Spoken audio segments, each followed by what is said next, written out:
Previously on After the Uprising. The people at this traffic stop are FBI Special Agent, a U.S. Deputy Marshal. We refused this case. And the date it was refused? Well, and that's where things get weird. And you know, them dudes either got killed or they in prison for some other situations doing life because that's who they was. It was two guys managing us at one time. It was a street guy. I don't know if I should mention his name. I mean, he was in the streets before, man. He was dealing with this dude named Jay Bird. Bird is locked up. Seals is supposed to be taking care of some shit for his family. It didn't go as it was supposed to go, and they lined him up. Let me tell you something. Even if I did want to tell you something, what I'm saying is that's a dangerous game to play if I even wanted to play that. And you're scaring me. I could get hurt by talking to you all.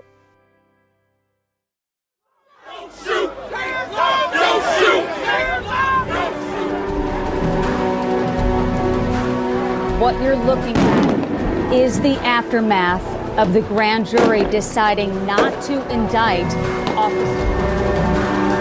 29-year-old Darren Seals was murdered before his killer set his car on fire. Once they put out the flames, they discovered Seals' body inside with a gunshot wound. Pointed gun on me and my 14-year-old little brother, it's Ferguson PD. Grabbed me by my heart, slammed me out the car.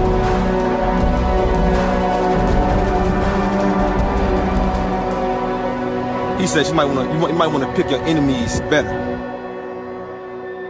This is After the Uprising, Season 2, The Murder of Darren Seals.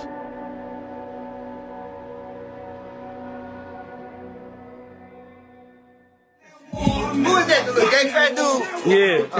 Hey, Gabe, you hear him? He said, who is that, the little gay fat dude? Didn't that nigga have on a gray one piece or something? You said, what'd he do? That nigga have on a gray one piece or something like that? Hey, Gabe, did you have on a gray one piece? It ain't no limit to what they'd do for some fame. It's okay. Ooh. We think we know what happened to Darren Seals. Not in intimate detail, maybe, but from a high-level view. How we got there is a bit roundabout. And this episode is going to be one of the most minutia-packed of the season. So if you're going to sit forward and pay close attention to any of our episodes, this is the one. The audio you heard at the beginning of this episode comes from a video posted on Bottom Boys member LR's Facebook page on September 30th, 2016, so a few weeks after Darren's murder. In the video, Darren is hanging out with two other men. One is a music producer named Chop Squad DJ, who produced music for the Bottom Boys. The other is Darren's childhood friend and second Bottom Boys manager, Jaybird. He's teasing Chop Squad DJ about the medallion on his gold chain. You see this? You don't never put disrespect. Put some respect on Jesus' name if that's your Jesus right there. Yeah, you know what it is. Look at this little motherfucker. $1,200. Look at my head next to his. As we'd heard so many stories about Jaybird from different people, about how close he was with Darren, we thought it was important to figure out who he was, to try to talk to him. Like LR said in episode 8, finding out how to get in touch with Jaybird is difficult.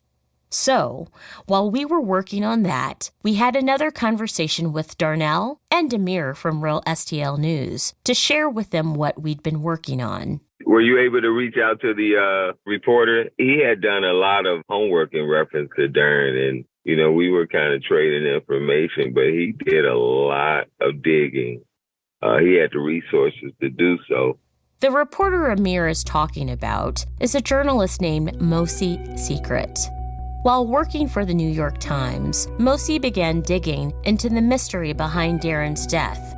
And in doing so, he became acquainted with Amir and Darnell, and they developed a working relationship. As it turns out, Mosi was the investigative reporter that Bonnie told us about back in episode 5, the one whose name she'd never share with us. He came to the same conclusion that we did. Not sure if Darren's death also had something to do with an ongoing drug charge. All of the information is public. It's the Adrian Lemon case. Authorities deliver a major blow to a St. Louis drug ring with connections to Texas and Mexico. According to the federal indictment, 37-year-old Adrian Lemons was the key player in the drug ring. A total of 18 men and women now facing serious charges, including drug trafficking and murder. The story of the Adrian Lemons cocaine ring in St. Louis and how it connects back to Darren is long. It involves a lot of people, so we are going to do our best to keep it to the most necessary facts. First, we have to go back to December 2014, when an off-duty St. Louis Metropolitan Police officer named Don McGee was shot at by a man in another car. Returning fire in the ensuing gunfight, McGee killed the shooter, who was named Terrell Beasley. The crazy thing is that a few hours later, Beasley's body was found in a burning car. Now, at that time, the Adrian Lemons gang was moving drugs in St. Louis at the behest of people linked to the Sinaloa cartel. The rival Blumeyer gang was trying to eliminate someone running a drug house for Lemons. The attempt on McGee's life seems to have been a case of mistaken identity, because McGee was driving a friend's car. And shockingly, that friend was running the drug house. It's pretty convoluted, but what matters is that the story of Beasley being shot and left in a burning car led us to research these hits between rival drug gangs, which were commonplace in the early 2010s. Not surprisingly, the Lemons gang had also executed several hits on their rivals. And in August 2015, a man named Anthony T.T. Jordan was indicted for having committed a large number of those murders for Lemons and arrested by the federal government. Federal prosecutors in St. Louis are seeking the death penalty for a man they accuse of killing 9 people and playing a role in 2 other deaths over the past decade. Prosecutors say Jordan was involved in a cocaine-dealing conspiracy that resulted in 2 other killings, 3 attempted murders, 2 kidnappings, and 5 assaults. They cite those aggravating factors in their bid for the death penalty if Jordan is convicted. We spoke with the public affairs officer at the U.S. Attorney's Office for the Eastern District Court of Missouri, Robert Patrick, about the case against T.T. Jordan. He's been linked to like 13 different murders. He is allegedly the enforcer. As the case against T.T. is still awaiting trial, Robert couldn't say much. Do you happen to know, since that indictment of T.T. around August 2015, has he been held behind bars that entire time, or has he been out at any point? He has been. No, he's been in, yeah. Looking at the press release announcing the crimes T.T. was accused of, we see that he had actually shot Terrell Beasley twice before Officer McGee finally killed him. Aside from the burning car that Beasley's body was found in, how does any of this connect to Darren? As it turns out, Darren was friends with Anthony T.T. Jordan. In fact, the year after T.T. was arrested by the federal government for essentially being a hitman, Darren took to Facebook on April 30th of 2016, where he posted a photograph of himself with several men, one of them being T.T. He captioned that post, "It ain't about what you know, it's about what you can prove. #FreeBigT." It's hard not to see the contradiction here. Darren, a folk hero of social justice in St. Louis, who used his wide reach to condemn killings of black men by police, was using that same platform to call for the freeing of T.T. Jordan, a man who allegedly was involved in the deaths of 11 people, seemingly to further the aims of a drug gang. And T.T. wasn't Darren's only connection to the Lemons gang. Darren's childhood friend Jaybird was also indicted by the federal government for his role in the cocaine distribution conspiracy piloted by Adrian Lemons. His arrest came in December of 2016, 3 months after Darren's murder.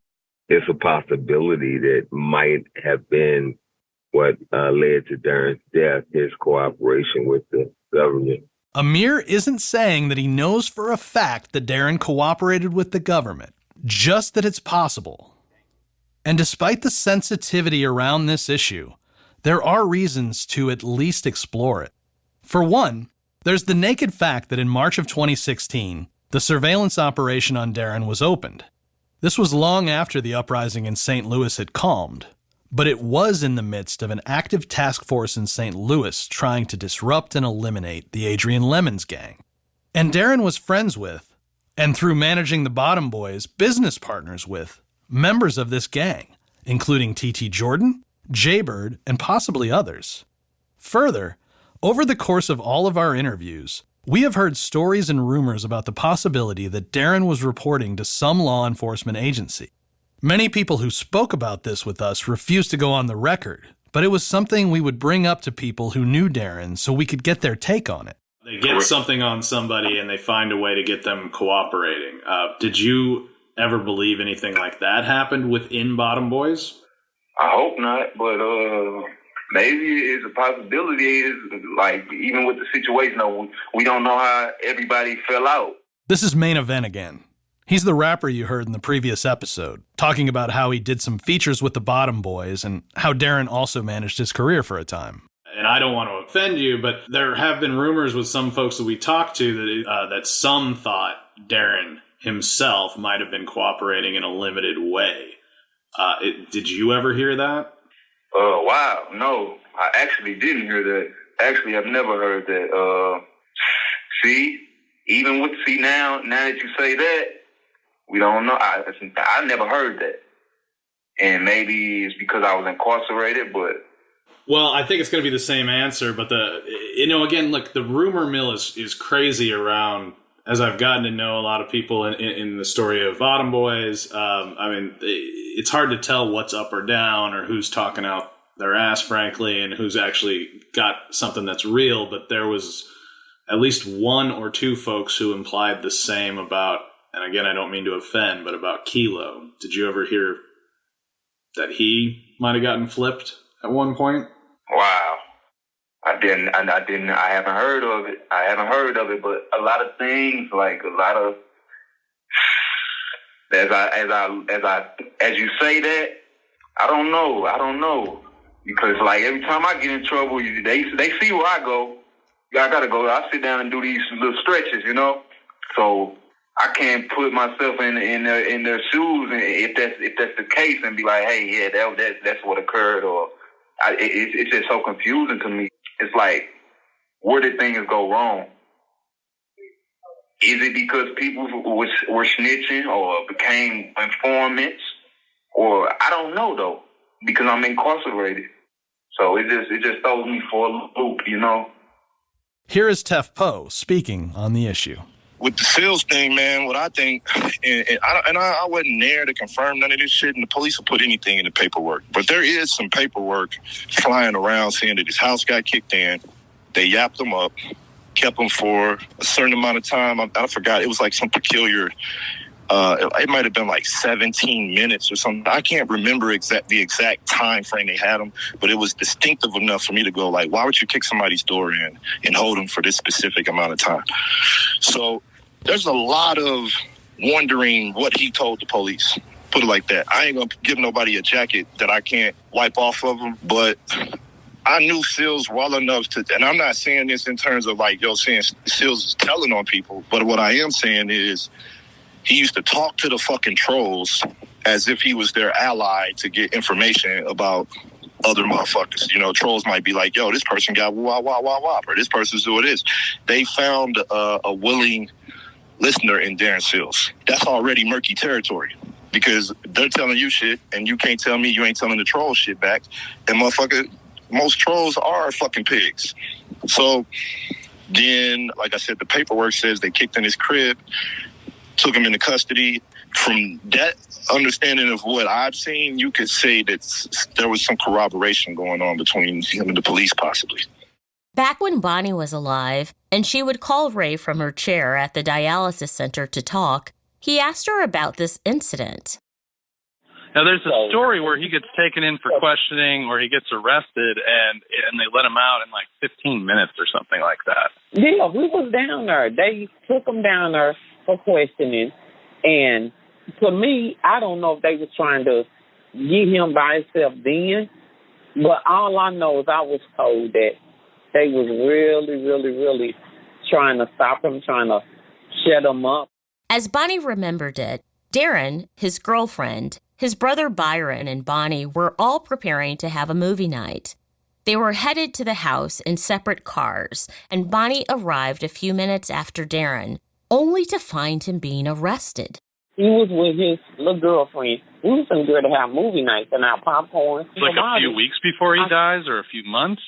Yeah, it had to be. It was a month. It wasn't no week. It was a month. See, they didn't know that me and my daughter was going to pull up behind them. We was probably like a block away, and he got out the car. Next thing we know, he's standing. They got him hemmed up. As soon as we pulled up, I looked. I'm like, who is that? So I jumped out. And so he said, stay back. I said, no, I'm not staying back. I said, because I don't know who you are. You're in front of my house, and you got my son hemmed up. Who are you? And then he went on. He took his badge out, and he showed it. He said, ma'am, you're right. He said, I'm sorry. He said, we here to pick your son up for questioning. And I'm like, for who? They said they was there to pick him up. The city police told us to come and get him because they want to question him. Bonnie explains that the police told her the reason for taking Darren in for questioning is that a witness had claimed to have seen him speeding in his car and hitting a road sign. I said, are you serious? No, this is about more than a sign. I said, this ain't even... And you knew they were FBI because it was on the badge, or they said they were FBI? How did you know they were FBI? That's what I'm saying. They had to either be FBI or detectives. Okay. It was one or the other. Regarding this specific incident, Bonnie wasn't sure if the men who arrived to arrest Darren were FBI or local detectives. And we can't be sure that she was referring to the same event that Tef Poe spoke of. And we never could pinpoint what paperwork he was talking about. But we do have a lot of paperwork. A lot. As you've heard us discuss previously, over the 2.5 years that we've investigated Darren's death, we have requested many, many government documents with varying levels of success. But our files were greatly augmented by those of journalist Mosi Secret. After Bonnie's death, when he felt that he was at an impasse investigating Darren's murder, he gave all of his files to Darnell and Amir. And at the end of 2023, I swung by Amir's office to pick them up. He said we were free to look through them and to make our own copies. After my third read-through, I called Ray and our other producers. So, I'm on the third review, filling in blanks right now, and I have 16 pages of notes for myself. I mean, it's just a list of characters, new characters, and I think that some of them may fill in the blank of who number 2, 3, and 4 may have been. Mosi's Files, after the break.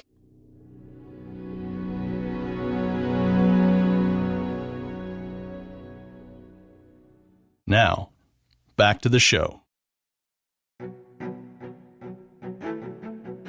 Mosi's files contained a lot of police and court records on Darren, the Bottom Boys, and several of the young men they hung around with.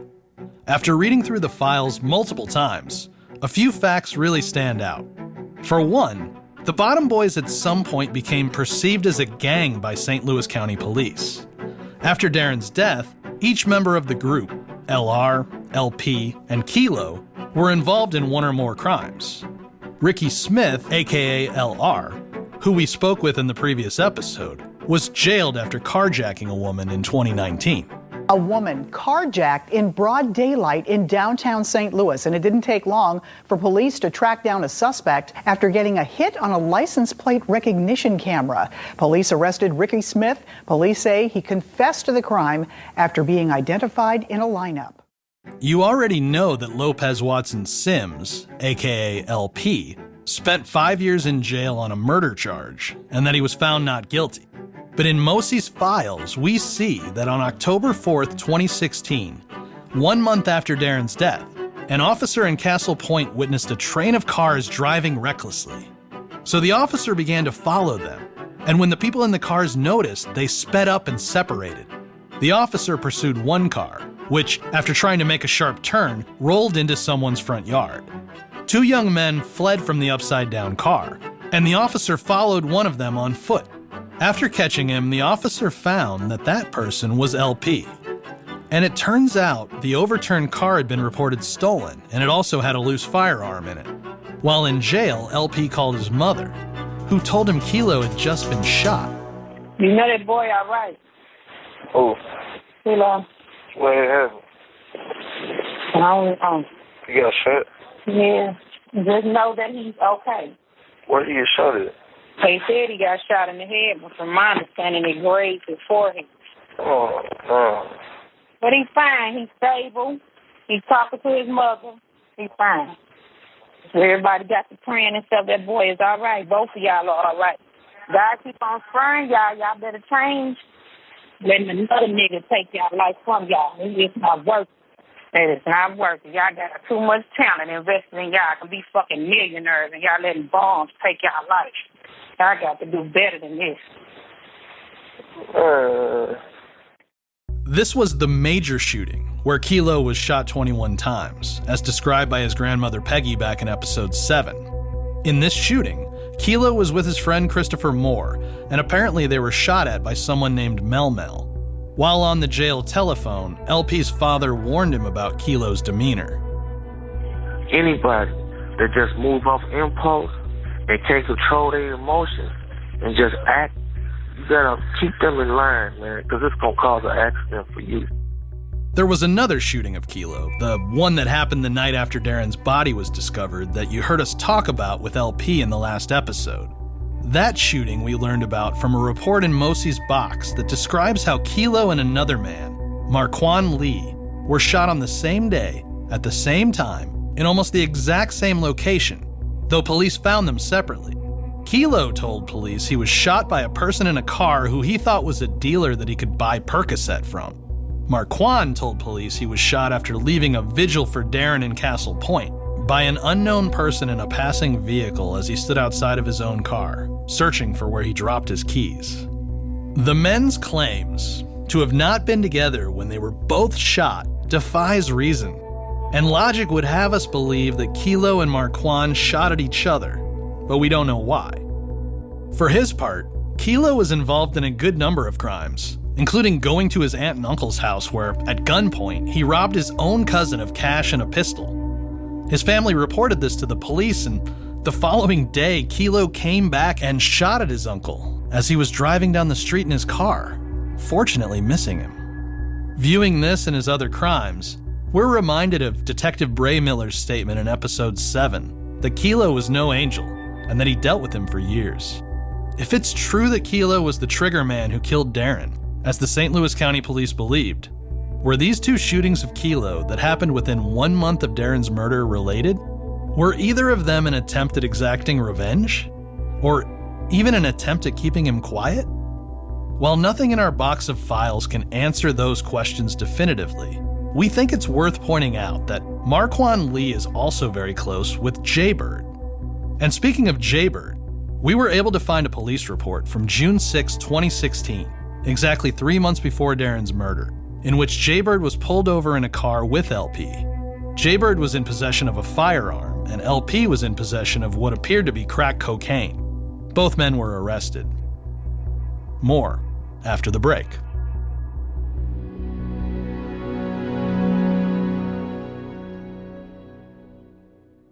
Now, back to the show.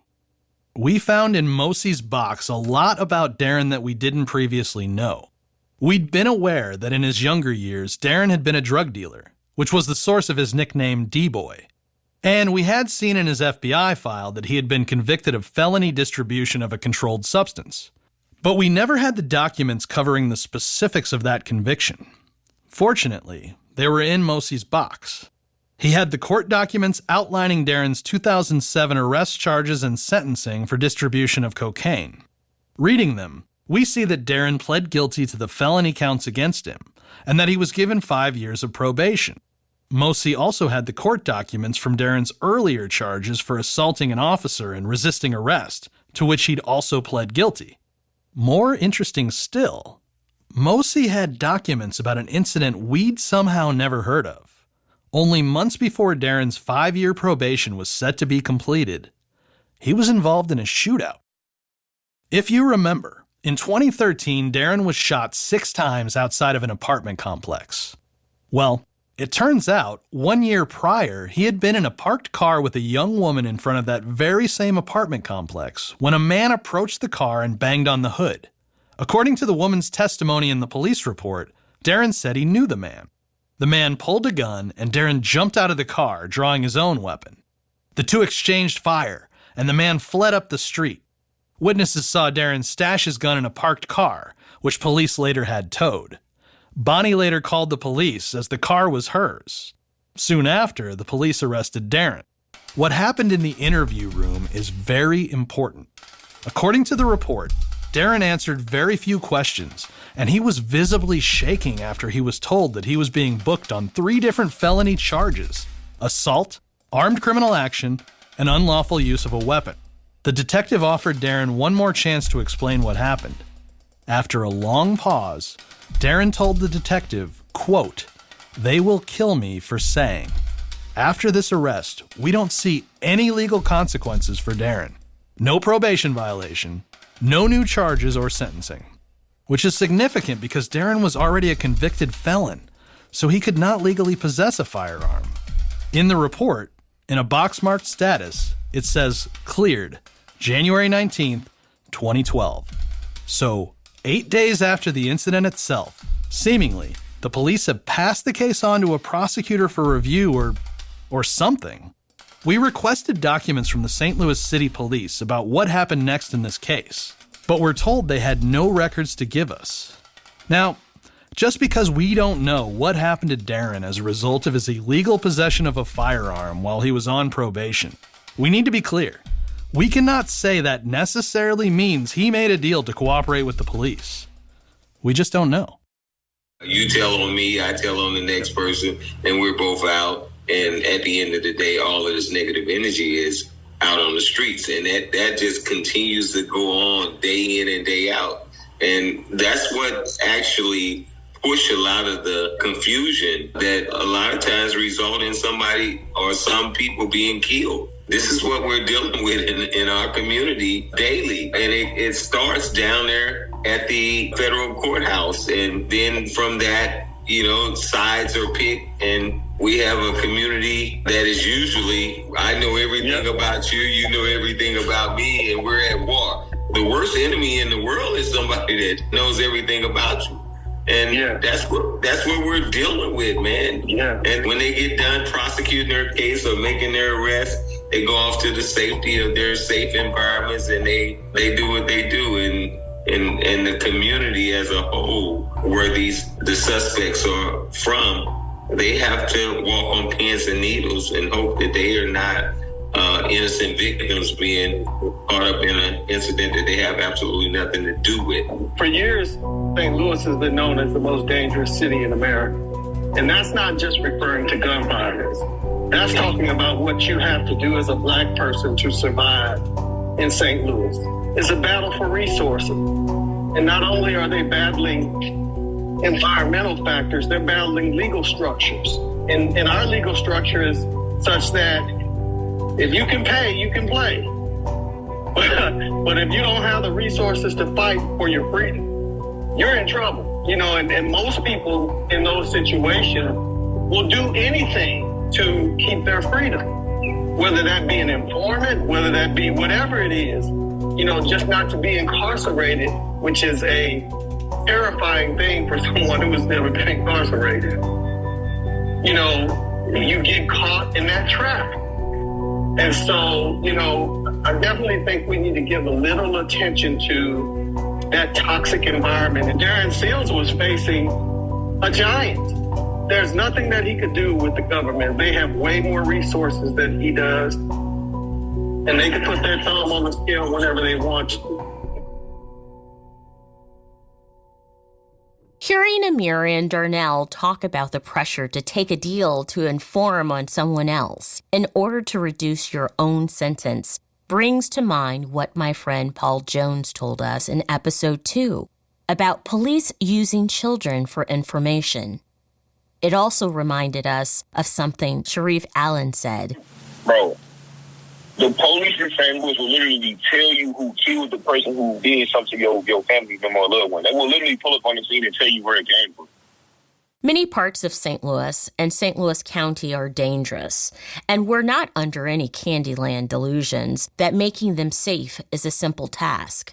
But what goes unseen by most people is that the conflict between criminals, law enforcement, and regular citizens who are just trying to live their lives is the information war. Law enforcement is always trying to stay ahead of criminals, and criminals are always trying to stay one step ahead of law enforcement. As police gather sources and information, they also put information, true or not, back into the community. And when we think of Darren being pulled over by a long stretch of police cars, or the story about him being arrested, only briefly held, and then quickly released, we have to wonder if these weren't attempts by law enforcement to make it appear to people in the community that Darren was cooperating with them. After all, if he is pulled over by a string of officers when his driver's license is revoked and is then let go, as we discussed in episode 6, is the point of that exercise, or others like it, to endanger Darren, to make him suspicious in the eyes of the people around him, to make it appear as though he's gotten a good deal from the police, so the criminal element will begin to question his loyalties and motives? We wonder if this pressure wasn't placed on Darren by law enforcement, so he would feel as though he had no choice left but to cooperate. Or, perhaps, he had at one point given information and had then changed his mind, refusing to tell police anything more, and the police decided to turn the screws on him to bring him back in line. It's anyone's guess. And Darren himself warned people about this information war before he died. I think it's important that people learn from our mistakes we made in Ferguson and become a little bit more intelligent. I mean, we got to learn from all the mistakes we've made through history. And how did they take down Marcus Garvey? How did they take down Malcolm X? We got to become more educated on things like COINTELPRO. Let's look at a timeline.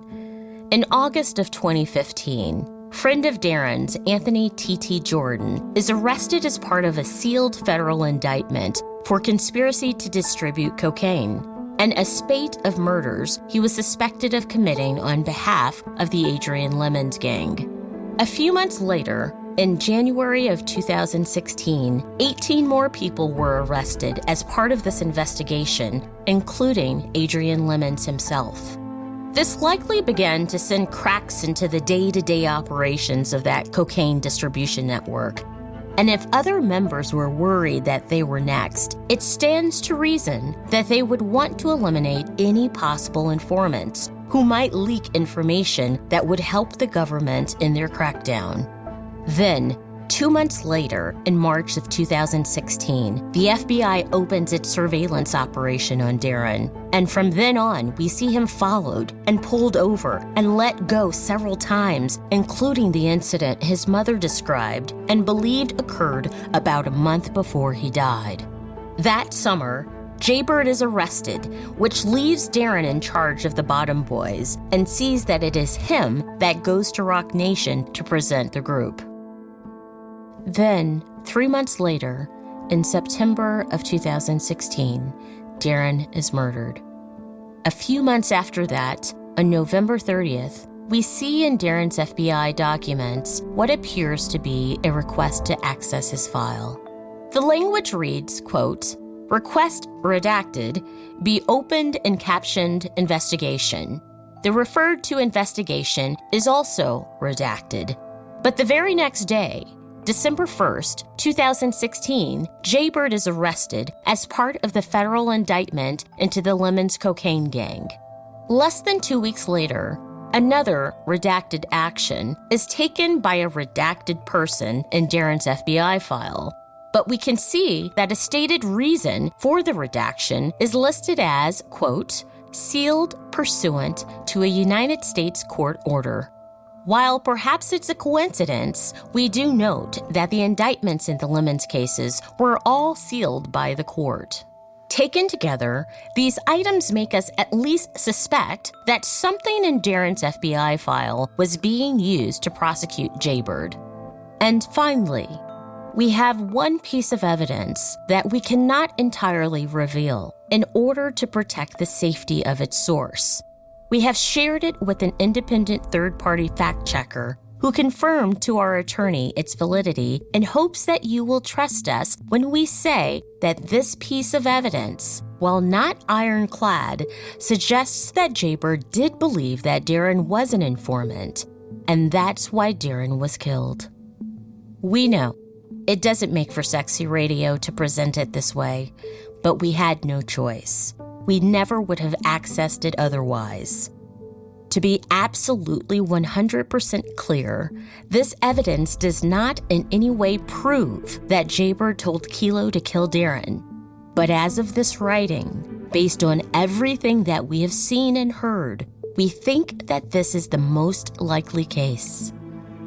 Jaybird has since been released from prison. We reached out to him through his lawyer, hoping to arrange a conversation so he could give comment. That lawyer happens to be Travis Noble, the same lawyer who represented LP in his murder case and who sat with LP during our interview with him. So far, he has not responded to our request. And that is where we landed. After more than 2 years of work, we were wrapping up the season, waiting on a few documents and responses to our request for final comments, when something happened. Something big. Something that answered everything. And that's next time on After the Uprising.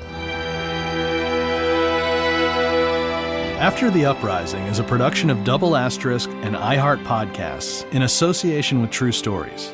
Season 2 was written, reported, and produced by Maria Chappelle Nadal, John Duffy, Mallory Kenoy, and Ray Novoselsky. Executive producers are Nikki Ator and Lindsay Hoffman for iHeart Podcasts, John Duffy and Ray Novoselsky for Double Asterisk, David Cassidy and Ruth Vaca for True Stories. Directed by John Duffy and Ray Novoselsky. Theme song and score by Zachary Walter. Sound engineering and mix by John Autry. Fact-checking by Muffin Humes. Marketing by Allison Cantor. Fair Use Legal by Peter Yazzie and Brandon Butler. Legal by Holly DeCann for iHeart Podcasts and Keith Sklar for Double Asterisk. Missouri Sunshine Legal by David Rowland. Show logo by iHeart Podcasts using a photo by Attilio D'Agostino. Our interns were Hannah Madura and Rosemary Feary. Website by Stephanie Clark. Recorded at David Weber's Airtime Studios in Bloomington, Indiana. We want to acknowledge additional investigation that became part of this podcast was conducted by Detective Adams in the St. Louis County Police and the FBI, who did not participate in this podcast, and by Amir Brandy, Mosi Secret, and Darnell Singleton. If you like our work, check out our other podcasts. You can find us at doubleasteriskmedia.com and on Twitter, Instagram, and Facebook. Support us on Patreon. If you're enjoying the show, leave us a rating and review on your favorite podcast app. Thank you to Jamie Dennis, Danny Gonzalez, Jonathan Hartwig, Beth Ann Macaluso, Matt McDonough, Melissa McKinnis, Ryan Mears, Tony and Val Novoselsky, and the family and loved ones of Darren Seals. Bottom Boys and DOA tracks used via fair use. So was the news reporting archival. Copyright 2024 Double Asterisk Inc.